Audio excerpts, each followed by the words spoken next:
వరద బాధితులను చూసి ఎవ్వరు కసురుకోవద్దు.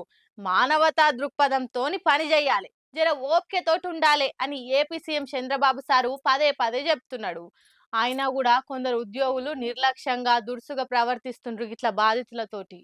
ఎన్టీఆర్ జిల్లా విజయవాడలో అజిత్ సింగ్ నగర్ వీఆర్ఓగా పనిచేస్తున్న విజయలక్ష్మి గారికి విధి నిర్వహణ చాలా కష్టమైతున్నట్టున్నది. వరద బాధితులకు రేషన్ సరుకులు ఇచ్చేందుకు పోయి ఇష్టం ఉన్నట్టు మాట్లాడి ఆల మీనే షేర్ చేసుకున్నది మేడం గారు. అజిత్ సింగ్ నగర్ షాదీఖానా కాడ బాధితులకు రేషన్ సామాన్లు వంచనీకే పోయింది వీఆర్ఓ మేడం గారు. ముందే ఇల్లు అన్ని పోగొట్టుకున్న బాధలు ఉంటారు బాధితులు. కొందరు ఆవేశపడతారు, మమ్మల్ని ఎవరు పట్టించుకోలేదని ఆవేదన చెప్పుకుంటారు. అట్లనే మేడం గారు పోగానే ఇప్పుడు వచ్చిర్రా, మొన్నటి సంది తిండి తికాన లేక తాగేతందుకు సుక్క నీళ్లు లేక అరిగోసలు పడ్డాము, ఇప్పుడు వచ్చి సామాన్లు ఇస్తురా అని జర కడుపుల బాధను గట్టిగా చెప్పుకొచ్చిండు.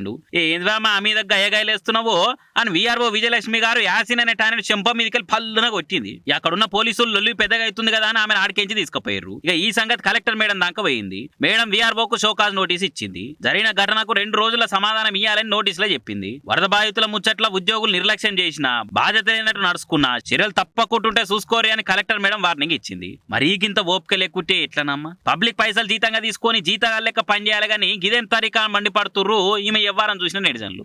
వాటర్ ఇచ్చారా? తాగడానికి వాటర్ అడిగితే మీరు ఒక్కొక్క బాటిల్ ఇచ్చి వెళ్ళిపోతా ఉన్నారు. భోజనాలు కూడా పెట్టండి.